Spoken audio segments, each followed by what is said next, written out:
எனக்கு பிடிச்ச எல்லா இனிப்பும் சாப்பிட தரட்டுமா? அந்த அறிவிப்பால் அன்ப தருவாளே, சின்ன அறிவிப்பும் இன்று சுடுவாளே. நீயும் தும்மிடி தும்மிடி ஆயுசு நூறாக, என் உயிர் உன்னோட பத்திர சொத்தாக. என் பார்வை உன்னோடு, உன் பொம்மை கண்ணோடு, பேசாமல் விண்ணோடு நாம் மிதந்து போவோம். காதாரா അടിയാളോ ഞാൻ. അപ്പൊ ഇയാൾ മാരീഡ് ആണോടോ? ആ പിന്നല്ലാണ്ട്, എന്റെ മാരേജ് ഇപ്പോഴേ കഴിഞ്ഞതാ. നിന്റെ മാരേജ് കഴിഞ്ഞാണ് നീ എന്തിനാ ഇവിടെ വന്ന് ഇത്രയും കഷ്ടപ്പെടുന്നത്? നിന്റെ ഹസ്ബൻഡിന്റെ പേരെന്താ? എന്റെ പൊന്നിനു തൂക്കി കയറി വെടി വെക്കല്ലേ, ഞാൻ എല്ലാം പറയാം. എടി എല്ലാം പറയടി, നീ എന്താ ആലോചിക്കണേ? നിന്റെ ഹസ്ബൻഡ് പോയോ? എടി ഇച്ചായന്റെ പേര് കെവിൻ എന്നാണ്. എന്താ പറ്റിയെന്ന് വെച്ചാൽ എൻ്റെ പാരൻസ് എന്നോട് വേഗം മാരേജ് ചെയ്യാൻ പറഞ്ഞു. അപ്പോൾ അങ്ങനെയാണ് കെവിനെ ഞാൻ ആദ്യമായിട്ട് കാണുന്നത്. പക്ഷേ പുള്ളിക്കാരന് പെണ്ണ് കാണുന്ന നേരത്തൊന്നും വന്നിട്ടില്ലായിരുന്നു. പിന്നെയാണ് കാര്യം. അമ്മ ജിയോണയ്ക്ക് വേറെ വല്ല മുറിയും കാണിച്ചു കൊടുക്കുക, എൻ്റെ മുറിലോട്ട് വരണ്ട. പക്ഷേ മോളെ ജിയോണ, നിനക്ക് എന്നോട് കുറച്ച് നേരം സംസാരിക്കാൻ പറ്റുമോ? അതിനെന്താ അമ്മ? അമ്മ പറ, ഞാൻ കേട്ടോളാം. 2 വർഷങ്ങൾക്ക് മുമ്പ് നമ്മുടെ പഠിക്കുന്ന കോളേജാണ് ഇത്. നല്ല ഭംഗിയുണ്ടല്ലേ?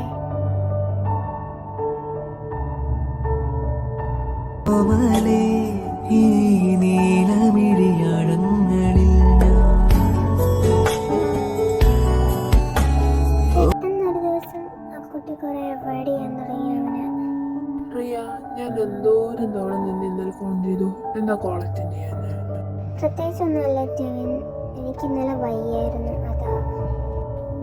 എന്തായാലും നന്നായിട്ട് റെസ്റ്റ് എടുക്കാം. ഞാൻ പോവാണേ, ബൈ.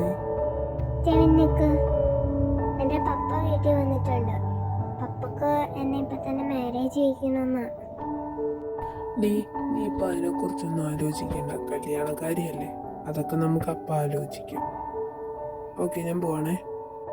എന്താടി, എന്താ നിനക്ക് സംസാരിക്കാനുണ്ടെന്ന് പറഞ്ഞത്? എടാ, ഞാൻ പറഞ്ഞില്ലായിരുന്നു പപ്പ ഒരു പ്രപ്പോസലിൻ്റെ കാര്യം പറഞ്ഞത്. എനിക്ക് അതിന് സമ്മതിക്കേണ്ടി വന്നു. ഞാൻ നമ്മുടെ കാര്യം വീട്ടിൽ പറഞ്ഞു. പക്ഷെ പപ്പ പറഞ്ഞത് നമ്മുടെ കാര്യം നടക്കുകയാണെങ്കിൽ പപ്പേനെ പിന്നെ ജീവനോടെ കാണില്ലെന്ന്.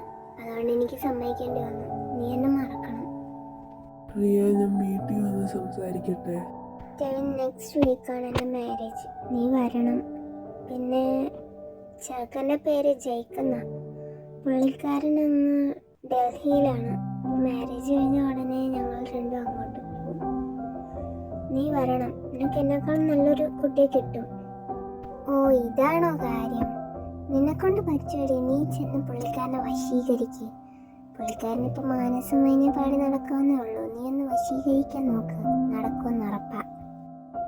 ഓ, ഒന്ന് മിണ്ടാതിരിക്കുന്നുണ്ടോ? ഞാൻ മുഴുവനൊന്ന് പറഞ്ഞോട്ടെ. തീർന്നില്ലേ? ഞാനോർത്ത് തീർന്നെന്ന്. അന്നേ വേഗം പറ. അപ്പോൾ പിന്നെ ഞങ്ങൾ 2 റൂമിലായിരുന്നു. ഞങ്ങൾക്ക് രണ്ടിനും കണ്ട് പരിചയമുള്ള ഒരു ഭാവം കൂടെ ഇല്ലായിരുന്നു. കെവിൻ രാവിലെ ഓഫീസിൽ പോകും, ഞാൻ കോളേജിൽ പോകും. അങ്ങനെ അപ്പോഴാണ് ഒരു ദിവസം എന്നെ കാണാൻ വന്നത് അവള്. ആരാ? റിയയാണോ? ഹായ് ജിയ, ഞാൻ റിയ. എനിക്ക് എന്നെ അറിയുമെന്ന് അറിയത്തില്ല കേട്ടോ. ജീനി മമ്മി എന്നോട് പറഞ്ഞിട്ടുണ്ട് തന്നെ കുറിച്ച്. ഞാനിപ്പോൾ വന്നതിൻ്റെ കാര്യം എന്താണെന്ന് വെച്ചാൽ, എൻ്റെ മാരേജ് കഴിഞ്ഞ കാര്യം തനിക്ക് അറിയാമായിരിക്കുമല്ലോ. പക്ഷേ ഞങ്ങൾക്ക് അതിൻ്റെ ഇടയ്ക്കൊരു പ്രശ്നം ഉണ്ടായി, ഡിവോഴ്സ് ചെയ്യേണ്ടി വന്നു. അതുകൊണ്ട് തന്നെ എൻ്റെ പാരൻസ് കെവിൻ്റെ വീട്ടിൽ വന്ന് സംസാരിക്കാമെന്ന് പറഞ്ഞു ഞങ്ങളുടെ മാരേജിന് വേണ്ടി. അപ്പോഴറിഞ്ഞ് തന്നെയായിട്ടുള്ള മാരേജ് കഴിഞ്ഞു എന്ന്. എനിക്കറിയാം തേൻ്റെ പപ്പ ഫോഴ്സ് ചെയ്ത് കല്യാണം കഴിപ്പിച്ചതാണ്.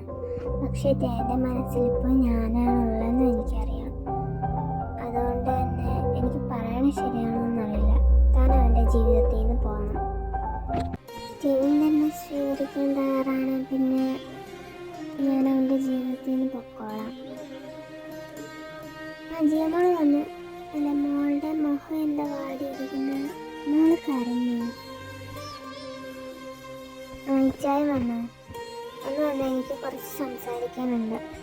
എന്താണ് ജീനി, മുഖത്ത് ഭയങ്കര ഗൗരവമാണല്ലോ. എന്ത് പറ്റി? ജിയമോൾ എന്ത് ചെയ്യേ? അപ്പാ ചെവിൻ മര്യാദക്കാണെ മര്യാദക്ക. എന്നൊക്കെ ഞങ്ങളെ വേണേ ജിയമോളുടെ കൂടെ ജീവിച്ചോണം. അപ്പൻ ഇതെന്തേ പറയണ? റിയ ജിയാനെ കാണാൻ വന്നിരുന്നു. വാട്ട്? എന്താ റിയ വന്നിരുന്നു? അവളെന്ത് പറഞ്ഞു? ഞാനോടെല്ലാം പറയുന്നു. പപ്പ ചെവിനൊന്നും പറയണ്ട. പക്ഷെ മോൾ, നിന്റെ ജീവിതം.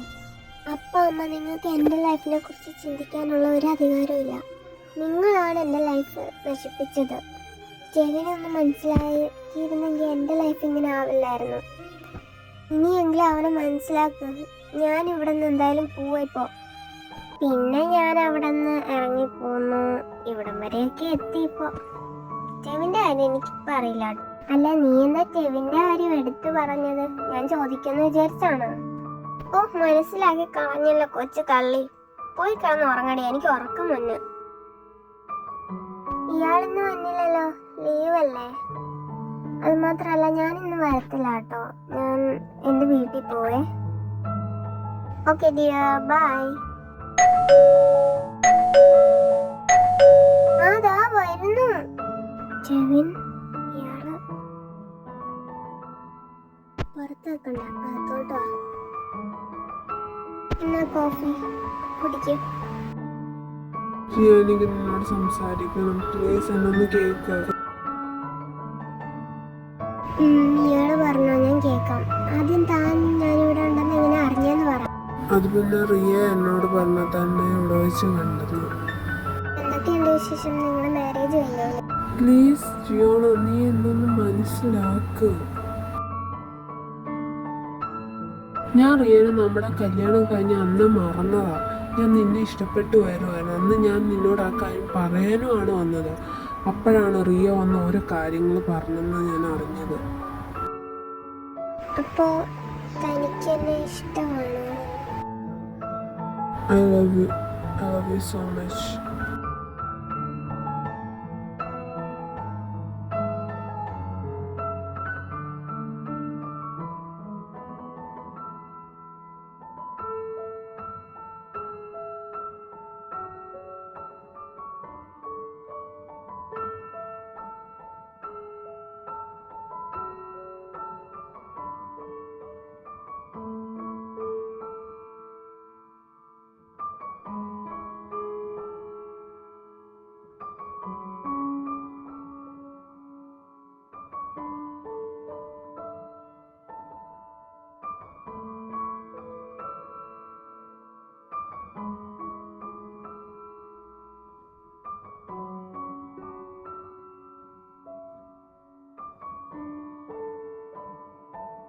അത് സ്റ്റോർ തീർന്നിട്ടില്ല കേട്ടോ, ആരും പോവല്ലേ. ഒരു കാര്യം കൂടെ കണ്ടിട്ട് പോവാം. നമ്മുടെ റിയയുടെ അവസ്ഥ എല്ലാവർക്കും കാണണ്ടേ, അത് കണ്ടിട്ട് നമുക്ക് പോവാം. ഓ, ചെവിനെ എങ്ങനെ കെട്ടിയാൽ മതിയായിരുന്നു. അവനന്ന് എന്നോട് പലതവണ പറഞ്ഞു അപ്പൻ്റെ അടുത്ത് വന്ന് സംസാരിക്കേണ്ടത്. ഞാൻ ഇയാളെ കണ്ടിട്ട് വേണ്ടെന്ന് പറഞ്ഞത്. എന്റെ ജീവിതം പോയി. കൊച്ചും കരയാൻ തുടങ്ങി സാധനം. റിയ, നീ ടൈ കണ്ടോ? ഷെയ്ക്ക് അത് അവിടെ എങ്ങാനും കാണും. പക്ഷെ എന്റെ ജീവിതം അടുക്കളയിൽ കിടന്ന് നരകിച്ചു പോകും. ചെവിനും ജിയോണും ഇപ്പൊ ഒന്നിച്ച്.